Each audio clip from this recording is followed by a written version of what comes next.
না শত্রু আইডেন্টিফাইড না, we are of man, we are looking for. এই ঘরটায় না? জি জি। মানে অনেক কিছু সে মানে ইয়া করছে, এই যে এক কথা ভারতের জমি। ভাইয়াকে নিয়ে যাচ্ছি যে ঘরটার, উনি বলতেছে দুদকের একটা মামলা। ভাইয়া জি জি, যেটা বলছিলেন যে বাবর সাহেবের একটা এতিমখানা এবং মাদ্রাসা আছে, জি জি, সেটা হচ্ছে এই বাড়ি থেকে সামনে। হ্যাঁ, এতিমখানা আর মানে হ্যাঁ, আমরা শিক্ষকদের এবং সমস্ত এতিম ছাত্রদের সকল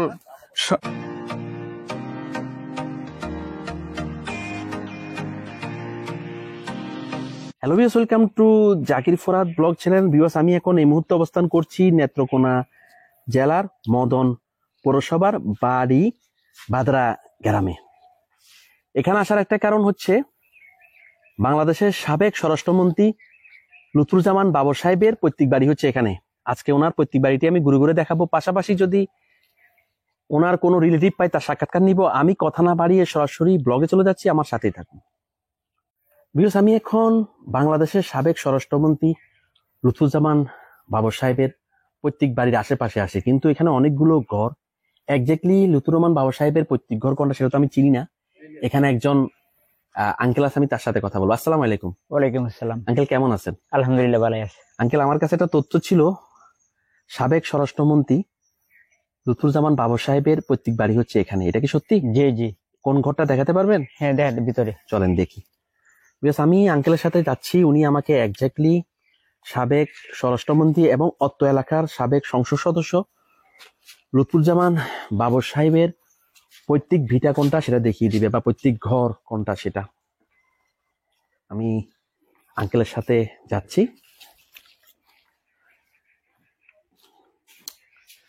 আঙ্কেল, আমরা তো ভিতরে যাচ্ছি। হ্যাঁ, কোনটা? এই যে এই ঘরটায় না? জি জি। দেখুন ভিউয়ার্স, এই যে দেখছেন তিন সেটের যে বিল্ডিং ঘরটি, এটি হচ্ছে বাংলাদেশের সাবেক স্বরাষ্ট্রমন্ত্রী লুৎফুজ্জামান বাবর সাহেবের পৈতৃক ঘর। জি জি। আচ্ছা আঙ্কেল, এখন এখানে কে থাকে? এখন আমি আর আরেকজন আমার সাথে থাকে, দুইজন দেখাশোনা করেন আপনারা? জি জি জি। আচ্ছা, লুৎফুজ্জামান বাবর সাহেবের পরিবার সম্বন্ধে একটু বলুন না, কি জানেন ওনার বাপ চাচারা সম্বন্ধে, বাবার সম্বন্ধে, ভাইদের সম্বন্ধে একটু যদি বলতেন। ভাই বোন কয়জন লুৎফুজ্জামান বাবর সাহেবেরা? বাবার সাহেবের ভাই লোক 4 ভাই। 4 ভাই। উনি কি সবার বড়? না এটি বলতে পারবো না। আচ্ছা, এমনি 4 ভাই, এটা জানেন? জি জি। আর ওনার বাবা মায়ের কবর কোথায়? বাবা মার খবর পড়ছে ঢাকাতে। ঢাকাতে পড়ছে। আচ্ছা, এই বাড়িতে শুধু কি এই ঘর না আরো জায়গা আছে ওনাদের? জায়গা আছে, ঘর তো ওনার তাহা করো এডি। আচ্ছা, আপনি তো অনেক বছর যাবত? না আমি প্রায় 10-11 মাস ধরে। ও, এর আগে কে ছিল? এর আগে যারা আছেন এরা নাই, মারা গেছে। ও, কিছুদিন ধরে মারা গেছে। তাহলে তো আমার সাথে ওনার দেখা হয় নাই। না না। কারণ তো উনি তো জেলে। জি জি। আচ্ছা আচ্ছা, যাই হোক, আঙ্কেল যেটা বলছিল ভিউয়ার্স, এই যে ঘর দেখছেন, এই ঘর বাড়ি এগুলো সবই হচ্ছে লুৎফুজ্জামান বাবর সাহেবের পৈতৃক ঘর, পৈতৃক বাড়ি। আর এটা এটা কিসের? এটা হ্যাঁ, এখানে কি এটা মানে এমনি মনে গাছ উঠছে নাকি? ওই যে গাছ লাগাইছিলাম আমরা, এটা একটা ফলের গাছ। আচ্ছা, আর অন্যান্য ঘরগুলা দেখবো, চলো ওদিকে যাই আমরা। আর কি কোন ঘর আছে ওনার? এটা তো দেখলাম এটা হচ্ছে মেইন ঘর। হ্যাঁ হ্যাঁ হ্যাঁ। আপনি একটু সামনে যান। হ্যাঁ, এইটা কিসের ঘর এটা আঙ্কেল? এটা ফাঁকঘর। পাকের ঘর। এগুলো তো অনেক আগের মনে হয় না? হ্যাঁ হ্যাঁ হ্যাঁ, এটা বাপের হাতের ঘর। ও, এই একটা, এটা হচ্ছে মেইন ঘরের অংশ না? জি। আর এটা হচ্ছে কি পানির? হ্যাঁ পানির ট্যাঙ্কির এখন। আচ্ছা, আমি এগুলোর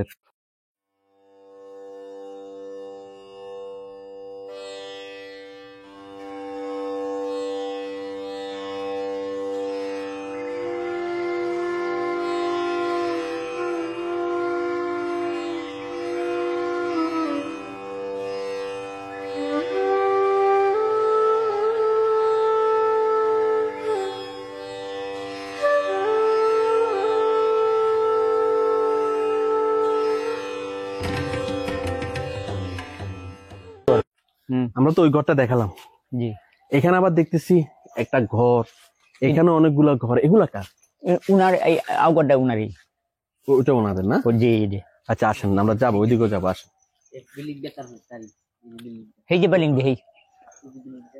ওইটা এটাও ওনাদের ঘর না? জি জি। ওনাদের মানে ওনার ঘর। হ্যাঁ। আচ্ছা আচ্ছা, দেখুন ভিউয়ার্স, ওটা দেখালাম হচ্ছে প্রথম ঘরটা। এরপরে এখানে ওনার একটা ঘর আছে, দেখুন এই ঘরটা। আর এটাও ওনার ঘরের অংশ না? জি। আর দেখুন এটাও একটা ওনার ঘরের অংশ, মানে সবগুলাই হচ্ছে ওনার প্রত্যেক ঘরেরই। ভিউয়ার্স, আমি এখন বাংলাদেশের সাবেক স্বরাষ্ট্রমন্ত্রী লুৎফুজ্জামান বাবর সাহেবের পৈতৃক বাড়িতে আছি। আমি এই মুহূর্তে লুৎফুজ্জামান বাবর সাহেবের একজন রিলেটিভের সাথে কথা বলবো। আসসালামু আলাইকুম। ওয়ালাইকুম সালাম। ভাইয়া কেমন আছেন? জি আছি, বললাম আপনি ভালো আছেন? আছি আলহামদুলিল্লাহ, আমি ভালো আছি। ভাইয়া, আমরা যেখানে দাঁড়িয়ে আছি এটা হচ্ছে বাংলাদেশের সাবেক স্বরাষ্ট্রমন্ত্রী লুৎফুজ্জামান বাবর সাহেবের পৈতৃক বাড়ি। পত্রিক বলি আপনি সম্পর্কে কি হন? সম্পর্ক গোষ্ঠীগত আমি বাঁচে যায়। ভাতিজা হন। আপনার সম্পর্কে উনি চাচা হয়। আচ্ছা, তো চাচা যেহেতু, আমরা তো ওনাকে একজন রাজনীতিবিদ হিসেবে জানি, আমরা ওনাকে কাছ থেকে দেখি নাই। আপনার যেহেতু চাচা, আপনি ওনাকে কাছ থেকে দেখেছেন, ব্যক্তি লুৎফুজ্জামান বাবর সম্বন্ধে একটু বলবেন। উনি তো ব্যক্তি হিসাবে খুবই ভালো। হুম হুম। আমাদের মদন মোহনগঞ্জ কালিয়াজুরির 3 থানার জনগণ তার জন্য পাগল। সে গরিবদেরকে সাহায্য করার, উন্নয়নমূলক কাজ, এভরিথিং যা আছে, এটা কোনো বলার মতো কোনো শেষ নাই। চাকরি, হাজার হাজার চাকরি দিছে, সরকারি চাকরি মদন মোহনগঞ্জ কালিয়াজুরি 3 থানায়, হুম হুম। যা কোনো বিনিময়ে না, বিনা স্বার্থে, 1 পয়সাও উনি নেন। টাকা নেন নাই। হুম হুম। বিনা স্বার্থে সবাইকে চাকরি দিচ্ছে। আওয়ামী লীগকেও সে চাকরি দিছে অনেক, মানে কোনো দল দেখেন না? কোনো দল দেখেন নাই। আর উন্নয়নমূলক কাজ হুম দেখবেন, মদন থানা যত ব্রিজ আছে বড় বড় সবগুলো উনার আমলে। হুম হুম। আচ্ছা, লুৎফুজ্জামান বাবর সাহেবের বাপ চাচার সম্বন্ধে বলুন। বাপ চাচা কে কি উনার তো করতেন? আব্বা ছিল এসপি, ছিল মানে পাকিস্তান থেকে, মানে এসপি। উনার দাদা ছিল হাই স্কুলের টিচার। আচ্ছা। আর উনার 5 ভাই। হুম হুম। এক ভাই তো পাইলট ছিল, উনি মারা গেছে। হুম হুম। আর উনার যে মানে বড় ভাই সব মানে আমেরিকা, হুম হুম। আরেকজন কানাডা, আরেকজন আমেরিকা। হুম হুম। আর বাবু সাহেব তো আছেই। বাবর সাহেব কি সবাই ছোট নাকি? হ্যাঁ, সবার ছোট। আচ্ছা আচ্ছা। ওনার 3 বোন। একজন পাট গবেষক ইনস্টিটিউটের ডাইরেক্টর ছিল, হুম হুম। আরেকজন ডক্টর, আরেকজন মানে জগন্নাথের অধ্যক্ষ ছিলেন। আচ্ছা, বাবর সাহেব তো এই এলাকার দীর্ঘদিন যাবত, উনি এই এলাকার সংসদ সদস্য ছিলেন, বাংলাদেশের স্বরাষ্ট্রমন্ত্রী ছিলেন। এখন তো উনি জেলে। তার সময়কার কথা বলছি, যখন তিনি সংসদ সদস্য ছিলেন, অবশ্যই বাড়িতে এসেছেন। অবশ্যই আছে। তখন নেতাকর্মীরা কেমন ভিড় করতো ওনাকে দেখার জন্য, বা ওনার সাথে নেতাকর্মীদের কি কেমন সম্পর্ক ছিল? উনি তো আসলে মানে এই বাড়িঘর মানে ঢুকে কোনো অভাব হইতো না, মানে মানে ধারানির মতন মানে জায়গা থাকে না। উনি এরকম ওনার জনমত, মানে এত লোক হতো? এত লোক হতো। আচ্ছা, এখন ওনার যে মামলা নিয়ে উনি এখন জেলে আছেন, সবচেয়ে আলোচিত যে মামলা হচ্ছে 10 টাকা মামলা। 10 টাকা। এটা নিয়ে যদি একটু বলতেন। ওইটা তো একটা ভুয়া মামলা। এটা হয়তো এটা মানে ভারতের একটা চাল ছিল। হুম হুম। আর উনি তো ওই সম্পর্কে আসলে কিছুই উনি জানতো না। হুম হুম হুম। উনি হয়তো ভারতের কোনো একটা চাল, যার কারণে মিথ্যা মামলা। 5ই আগস্টের পরে অনেকে ফেসবুক এবং ইউটিউবে প্রচারণা চালিয়েছে যে সাবেক স্বরাষ্ট্রমন্ত্রী বাবর সাহেব হচ্ছেন ইন্ডিয়ার জম। মানে ওরা বলতেছিল যে বাবরকে মুক্ত কর, ইন্ডিয়ার গলা চেপে ধর, এরকম অনেকগুলো স্লোগান ছিল।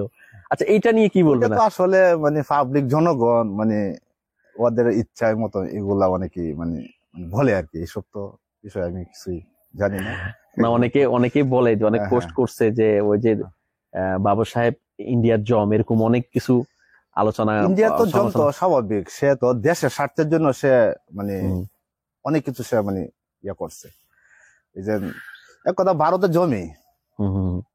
আচ্ছা, আরেকটা কথা বলবো যে উনি কতবার এমপি ছিলেন অত এলাকার? উনি প্রথম আসছে মানে 91 এসে এমপি হয়েছে। আসন কোনটা কোনটা যদি বলতেন? আসন হয়েছে মদন মোহনগঞ্জ কালিয়াজুরি 3 থানা নিয়ে আমাদের একটা আসন, মানে হুম হুম। নেত্রকোনা 4। হুম হুম। আর উনি প্রথম আসছে 91-এ হুম হুম। নির্বাচিত হন, পরে 96-এ মানে পরাজিত, হুম হুম। পরে 2001-এ আবার উনি নির্বাচিত হন এবং স্বরাষ্ট্র প্রতিমন্ত্রী হন। আবার পরে তার 2007-এ যে নির্বাচন হচ্ছে, এটা হচ্ছে 111-এ হুম। উনি স্বতন্ত্র করছে। স্বতন্ত্র সব ভোট তাকে দিয়েছে, কিন্তু এই 111 সরকার মানে তাকে পাশ করার জন্য দেয় নাই। হুম হুম। সেও মানে মানে পাশ করছিল তখন? তখনও। আচ্ছা, আপনারা তো একদম রিলেটিভ, আপনার চাচা বলতেছেন, যখন উনি স্বরাষ্ট্রমন্ত্রী হলো এই খবর যখন শুনলেন তখনকার অনুভূতি বলতেছে কেমন লাগছিল আপনার? তখন তো অনুভূতি, এই এলাকা মানে হাজার হাজার লোক, এই বাড়িঘর, মিছিল, মিটিং, সব 3 থানার লোক মানে আমাদের এলাকা আসছে, আইসা মিছিল, আনন্দ, উল্লাস, রং, অনেক কিছু করছে। বাবর সাহেবের ভাই বোনদের ভিতর কে বেঁচে আছে এখন? কয়জন বেঁচে আছে, কয়জন মারা গেছে? বাবর সাহেব ভাই বোন, বোন তো মনে হয় নেই, শুধু ভাই না? ভাই তো 5 ভাই ছিল, 1 ভাই মানে মারা গেছে, মানে আরগুলা ফাইনাল সবাই- ছিল, আর 4 ভাই আছে। বাবর সাহেব একমাত্র দেশে আছে, আর 3 ভাই মানে কানাডা আর আমেরিকাতে আছে। আচ্ছা, বাবর সাহেবের এই মামলার তো চলমান, চলো। 2-1টা মামলার খালাসও পেয়ে গেছেন উনি। 21 আগস্টেরটারও মনে হয় খালাস পেয়েছেন রিসেন্টলি। হ্যাঁ, 21 আগস্ট খালাস হয়েছে, পরে দুদকের মামলা একটা খালাস হয়েছে, সব ভুয়া মামলা। দেখবেন যে ওই একটা ঘর দুদকের, ওটা আমি দেখাবো একটু পরে। দুদকের মামলা দিচ্ছে, সামান্য একটা ঘর, ওইটার মধ্যে দুদকের মানে একটা মামলা ছিল, এইসব ঘর তো একজন কৃষক পর্যন্ত করে, দেখেন। করতে পারে। হ্যাঁ, সেটাই আমরা ওইটা দেখাবো, একটা এটা আমি একটু পরে দেখাবো। মামলা দিয়ে দিচ্ছে। হ্যাঁ, আচ্ছা, আর 10টা শুনানি চলছে, আশা করছি অচিরেই এই সপ্তাহে কোনো কিছু একটা মানে রায়ের, ভালো একটা রায়ের মানে আশা করতে। আশা আমরা করতেছি। আচ্ছা, আরেকটা কথা বলবো যে ওনার ছেলে মেয়ে কয়জন? ওনার ছেলে, 2 ছেলে, 2 মেয়ে। কি করে? মানে বড় ছেলে MBA পাস করে এখন মানে ব্যবসা বাণিজ্য কিছু আছে টুকটাক, আর আরেক ছেলে ব্যারিস্টার, আর এক মেয়ে হয়েছে গিয়া মানে বাইরে আছে, 2 মেয়ে বাইরে। বাবর সাহেবের সাথে আপনার শেষ কবে দেখা হয়? জেলে ছাড়া তো আর সম্ভব না, জেলে দেখা হয়েছে বা কি কথা সবসময় হয়েছে? দেখা হয়েছে, পরে ওই যে জেলে দেখা হয়েছে, পরে কোর্টে যে সময় মানে জজ করে আনতো, প্রতি মাসে আমি যাই দেখা করতাম। কি বলে ওনার, কি বক্তব্য, মানে ভবিষ্যতে কি পরিকল্পনা? উনি খালি বলতো মানে ভালো থাকো, আমার জন্য দোয়া করো, ইনশাল্লাহ আমি তোমাদের মাঝে আবার ফিরে ফিরে আসবো আসবো। অচিরেই। ফিরে আসবো। আচ্ছা, রিসেন্টলি দেখা হয়েছিল এই যে মামলা যেটা খালাস হওয়ার পরে? না, মামলা খালাস হওয়ার পরে কারো দেখা হয়নি, আচ্ছা, আমি জেলখানাতে আছে। আচ্ছা, আমি এই পর্যায়ে ভাইয়াকে নিয়ে যে এই ঘরটা দুদকের মামলা চলতেছিল সেটা দেখাবো, আমার সাথে জি। থাকুন। ভাইয়াকে নিয়ে যাচ্ছি যে ঘরটার, উনি বলতেছে দুদকের একটা মামলা হয়েছে সাবেক স্বরাষ্ট্রমন্ত্রী লুৎফুজ্জামান বাবর সাহেবের নামে। আচ্ছা, এই ঘরটা না? বুঝছেন, এই ঘরটা দেখুন, এই ঘরটা হচ্ছে ওনার বাবর সাহেবের পৈতৃক বাড়ির পিছনে পড়ছে। পিছনে। এটা তো একদম কাজ বন্ধ না, মামলার কারণে মনে হয় নাকি? হ্যাঁ, মামলা কারণ এখন তো মানে মানে মামলা তো এখন শেষ হয়ে গেছে। এটা তো এখন শেষ হয়ে গেছে মামলা। এটা তো মানে বেশি আর- ফাউন্ডেশন না, রড চিকন আর এই যে মানে জায়গা জমি যা আছে ওনার ফাদারের, বাবার, বাবার প্রত্যেক জায়গা ওনার, প্রত্যেক জায়গা। একক না, এখন না, ওনার ওনার 4 ভাইদের অংশ আছে। ওনার কোনো ইয়ে না, সব ওনার বাবার সম্পদ। দেখুন, এই যে দেখছেন বিশাল এরিয়া, এগুলো কিন্তু ওনার নিজের না, ওনার বাবার সম্পত্তি, পৈতৃক সম্পত্তি, ভাইরাও পাবে, উনি হয়তো ছেলে হিসাবে পাবেন। আর এটার কথা, এটা কত সালে করছিল যদি বলতেন? ওইটা আপনার 2006 ইয়া করছিল, 6 দিন। মানে নির্বাচনের মনে হয় যে 111 আসার মানে 5 মাস আগে কাজটা শুরু করছিল। দেখুন, এটা কিন্তু যেটা ভাইয়া বলছিলেন, এটার কাজ মামলার কারণে স্থগিত হয়ে যায়, যদিও এখন এই মামলাটা নেই, নিষ্পত্তি হয়ে গেছে, কিন্তু আশা করি এখন কাজ হয়তো আবার হবে। এটা কিন্তু সম্ভবত হল রুমের মতো, নেতাকর্মীদের বসার জন্য এরকম কিছু করছিল কিনা? ওইটাই ওই উপরে থাকবে, আর নিচে হয়তো মানে বসার জন্য স্পেস করা ছিল। এটা তো প্রায় নষ্ট, অনেকটা নষ্ট হয়ে গেছে বিল্ডিং। হ্যাঁ, নষ্ট হয়ে গেছে এখন অনেকটাই। দেখুন আর একটা পুকুর যদি দেখতে পাচ্ছি, যে এটা যদি বলতেন পুকুর নিয়ে। পুকুরটা ওনার মানে ফাদারে আমলে সবকিছু করা। আচ্ছা আচ্ছা, এগুলা হয়েছে কি আপনার 88-তে মনে করো, 1988, 89। এটা ওইটাও পিছনেরটাও পরেরটাও, একটা পুকুর পরে একটা পুকুর আছে, পরে আবার জমি আছে। আচ্ছা, আমরা ওইদিকেও যাবো, আসেন একটু হাঁটতে হাঁটতে যাই, আসেন এদিক দিয়ে যাই। একটা ফল গাছ দেখতেছি অনেক সুন্দর, এটা কাঁঠাল গাছ আমাদের। একটা খেজুর গাছ। হ্যাঁ, এগুলোতে খেজুরের রস সেও হয় না না, খেজুর মনে হয় না। আসসালামু আলাইকুম। উনি কিছু বলবে না। আচ্ছা, এই পাশেও আছে, অনেকগুলো ফল গাছ। এগুলো মনে হয় যে কেয়ারটেকার চাচাই দেখাশোনা করে। হ্যাঁ হ্যাঁ, দুজন কেয়ারটেকার আছে। এই যে আম গাছ, বিশাল এরিয়া আম দেখুন গাছ। ভাইয়া, এখানে অনেকগুলো কাঠ গাছ আছে। আর এই যে পুকুরটা ভাইয়া যেটা বলছিলেন, এটা ওনার বাবা করে কেটেছিলেন 1988 সালে সম্ভবত, 88 87 এরকম। 87-88 দিকে। দেখুন এটাও কিন্তু বড় একটা পুকুর। আর বাবা সাহেবের যেটা বলছিল যে এক ভাই মারা গেছে, আরগুলা সব কানাডাতে মানে বাইরের দেশে আছে, শুধুমাত্র উনিই দেশে আছেন নাকি? ওনার বড় ভাই ছিল বাংলাদেশ ব্যাংকের সম্ভবত ডাইরেক্টর, বুঝছেন? পরে উনি আবার মানে বিদেশে উনি চলে গেছে ফ্যামিলি সহকারে। ও, উনার আরেক ভাই আছে পরে একজন, উনিও কানাডা সেটেল অনেক আগে থেকে, মানে বাবু সাহেব মন্ত্রী হওয়ার অনেক এগুলো আগে। জমিগুলো ওনাদের না ভাইয়া? হ্যাঁ হ্যাঁ, বাবু সাহেব মন্ত্রী হওয়ার অনেক আগে ওরা বিদেশ থাকে। আচ্ছা আচ্ছা। তো ভাইয়া এগুলো জমিগুলো না ভাইয়া? হ্যাঁ হ্যাঁ, ওইগুলো এই ফিলার, হ্যাঁ হ্যাঁ। এই ফিলার পর্যন্ত ওই আচ্ছা, দিক আচ্ছা। দিয়ে, পরে ওই একটা পুকুর, পরে ওই যে নেটটার পরেও আছে। ও, মানে বিশাল এরিয়া। বিশাল। আর সামনে তো অনেক আর জমি। ও, সামনে আবার আমুর নামে একটা স্কুলও হ্যাঁ, স্কুল আছে। আছে সামনে, স্কুল আছে। আচ্ছা, এখানে দেখুন, স্কুল এখানে না, মানে সীমানাটা মহিলা কলেজ। মহিলা কলেজ না ওইটা? জি জি। ও, দেখুন এখানে যে ফিলার করছে, ফিলার এগুলো কিন্তু এখন না, বাউন্ডারিটা অনেক আগে, এই যে অনেক আগে একদম ধ্বংস হয়ে গেছে। আর এই পাশে এর মধ্যে কাটাতা ছিল তো, কাটাতার গুলো অনেক নষ্ট হয়ে গেছে আর কি। এই যে এই পুকুর দেখছেন, যে পুকুরগুলো কিন্তু কেবল ছোট না, বড় বড় পুকুর। এর পরেও যে জমিগুলো ওনাদের না, জমি আছে কিছু। হ্যাঁ, জমি আছে হুম। অনেক জমি। এগুলোতে তো মাছ চাষ হয় না ভাইয়া? মাছ চাষ হয়। দেখুন আর viewers। সামনে তো জমি আরো অনেক জমি। হ্যাঁ, ওগুলোতে দেখছি এবং সবচেয়ে এই বাড়ির একটা সৌন্দর্য কি জানেন ভিউয়ার্স? এই বাড়িতে প্রচুর ফল গাছ আছে হুম। এবং অনেক স্পেস, অনেক জায়গা, মানে খালি জায়গা আছে। এরকম বাড়ি কোথাও নাই, মানে না। মানে আপনি মানে পাবেন মানে না। কেউ যদি চান আপনারা বনভোজনও করা যায়, আসি সবাই মিলে, অনেক সুন্দর দেখার মতো একটা বাড়ি।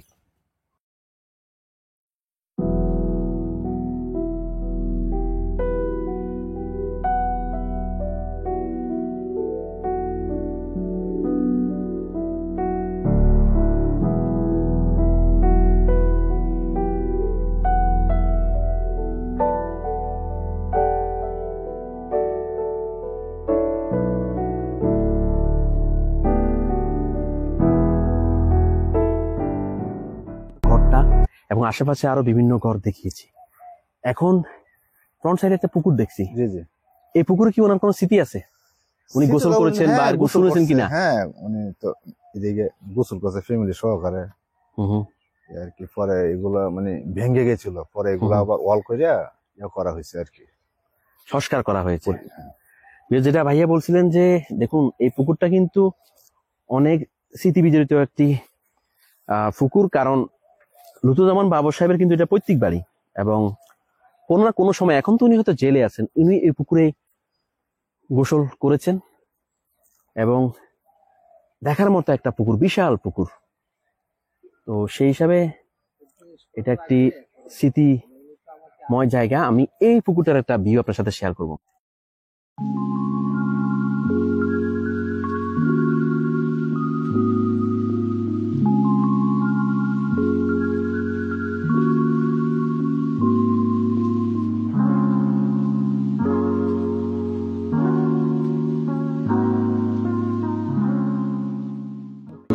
জি জি যেটা বলছিলেন যে বাবর সাহেবের একটা এতিমখানা এবং মাদ্রাসা আছে, জি জি। সেটা হচ্ছে এই বাড়ি থেকে এতিমখানা, সামনে, হ্যাঁ, এতিমখানা আর এক মানে মাদ্রাসা। এবং একটা কলেজও আছে। হ্যাঁ, কলেজও আছে এই যে সামনে, মানে? ওই যে কলেজ। আচ্ছা, এগুলা কি দেখাতে পারবেন? হ্যাঁ, অবশ্যই। চলেন আমরা চলেন। দেখবো। ভাইয়ার হুন্ডা আছে, হুন্ডা নিয়ে যাচ্ছি আমি। সবটা যাতে আপনারা দেখেন, সম্পূর্ণ নাহলে এটা অসম্পূর্ণ থেকে যাবে। আমার সাথে থাকুন ভিউয়ার্স। বাবর সাহেবের বাড়ি থেকে যে বাড়ি ঢোকার পথ, সে পথ ধরে যে পুকুর আছে, পুকুরের পাশে যে ওনার বাড়ি ঢোকার রাস্তা, সে রাস্তা ধরে যাচ্ছি, যেখানে বাবর সাহেবের মায়ের নামে একটা কলেজ এতিমখানা। আছে এবং মাদ্রাসা, এতিমখানা, সবটাই দেখানোর চেষ্টা করব। সাথে আছে আমার সাথে বাবর সাহেবের ভাতিজা, উনি নিয়ে যাচ্ছেন পরে। ওই যে ওইগুলো জমি আর এই যে দেখছেন ভিউয়ার্স, এগুলো হচ্ছে বাবর সাহেবের পৈতৃক জমি। সব এখান থেকে যে লাস্ট দেখছেন, পুরোটাই হচ্ছে ওনাদের জমিন, পৈতৃক জমি।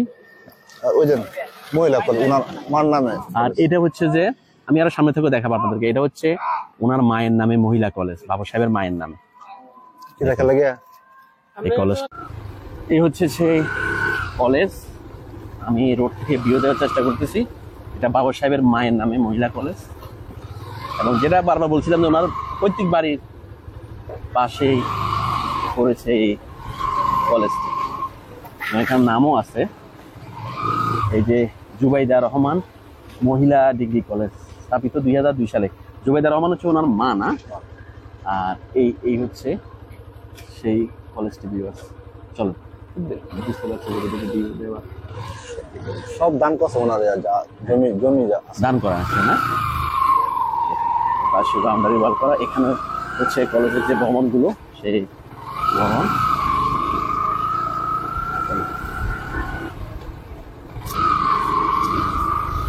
আর সেই রাস্তা ধরে আমরা আস্তে আস্তে যাবো যেখানে এতিমখানা। এটা সরকারি, ওইটা ওনার ওনার দান করা সম্পদ। এটা না? প্রাইমারি স্কুল, হ্যাঁ ওনার।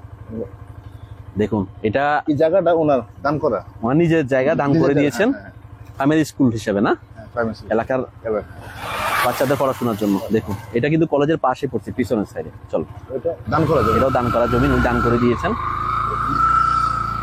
আচ্ছা, আমি ভাইয়ের সাথে এসেছি। ভাইয়া, এটা নাকি? হ্যাঁ, ওইটা ওনার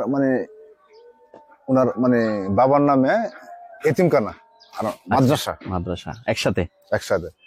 এবং এতিমদারে উনি মানে ওনার ভাই বোন উনি মানে খরচ চালাইতে সবকিছু চালায়। বাবা তার এখন নেই, নাই। বাবার অবর্তমানে ওনার পরিবার থেকে চালানো হয়, ভাইরা যারা আছে। হচ্ছে। দেখুন, এটা হচ্ছে ওনার গ্রামের নাম, এখানে দেওয়া আছে বাড়ি বেদারা। হ্যাঁ, আলহাজ এ কে লুৎফুর রহমান হচ্ছেন বাবা সাহেবের বাবা। বাবা। আর দারুস সুন্নাহ হাফিজিয়া মাদ্রাসা ও এতিমখানা, এটাই প্রতিষ্ঠাতা হচ্ছে ওনার বাবা।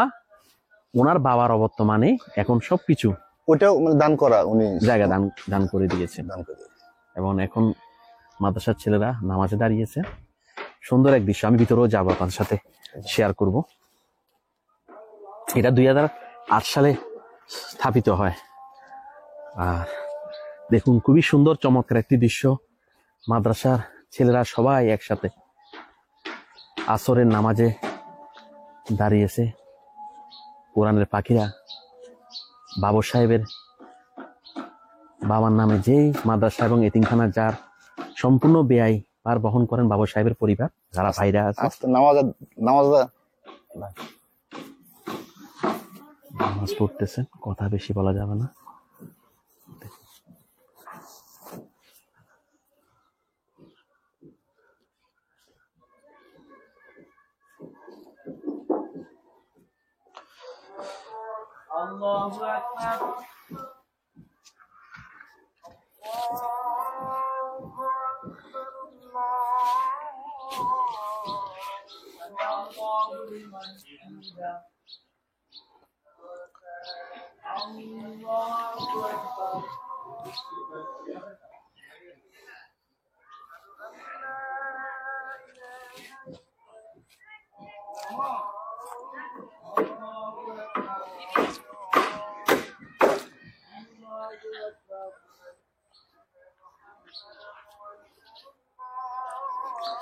আমি যখন বাবু সাহেবের বাবার নামে স্থাপিত যে আলহাজ এ কে লুৎফুর রহমান দারুস সুন্নাহ হাফিজিয়া মাদ্রাসার ভিডিও করছিলাম, এবং এতিমখানা, এটা মাদ্রাসা এবং এতিমখানা, আমার সাথে এই মাদ্রাসা এবং এতিমখানার একজন সম্মানিত শিক্ষকের সাথে দেখা হয়ে গেল। আমি সরাসরি ওনার সাথে কথা বলবো। আসসালামু আলাইকুম। ওয়ালাইকুম আসসালাম ওয়া রাহমাতুল্লাহ। হুজুর, আপনি কেমন আছেন? আলহামদুলিল্লাহ, আল্লাহ রাব্বুল আলামিন ভালোই রাখছেন। হুজুর, আমরা যেখানে দাঁড়িয়ে আছি এবং আপনার পিছনে যে মাদ্রাসা এবং এতিমখানাটা দেখছি, এটা হচ্ছে বাবু সাহেবের বাবার নামে। জি, ওনার আব্বার নামে মাদ্রাসা। জি, এইটার কার্যক্রম নিয়ে বলুন, এবং বাবু সাহেব আপনাদেরকে কি, যখন উনি বাইরে ছিলেন বা যখন উনি ক্ষমতায় ছিলেন, কি ধরনের হেল্প করেছেন, সবকিছু বলুন। আলহামদুলিল্লাহ, ওনার আব্বার নামে এই সুন্দর মাদ্রাসা, এটি নবীর একটি বাগান। এই বাগানের আমরা শিক্ষকদের এবং সমস্ত এতিম ছাত্রদের সকল সমস্যায় ওনার সমাধান করছেন।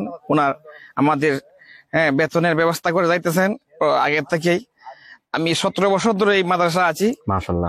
প্রথম থেকে উনি আমাদের শিক্ষকের বেতন দেওয়া যাইতেছে, এবং ছাত্রদের সমস্ত খরচপাতি, এতিমদের খাওয়া খাদ্য, 15-20 জন এতিম ছাত্র আছে, অন্য অন্য হাফেজ ছাত্র আছে, 150 ছাত্র আছে, সকলেরই সমস্ত সমস্যা উনি সমাধান করতেছেন আলহামদুলিল্লাহ। এবং এই এলাকার গরিব দুঃখী মানুষ যারা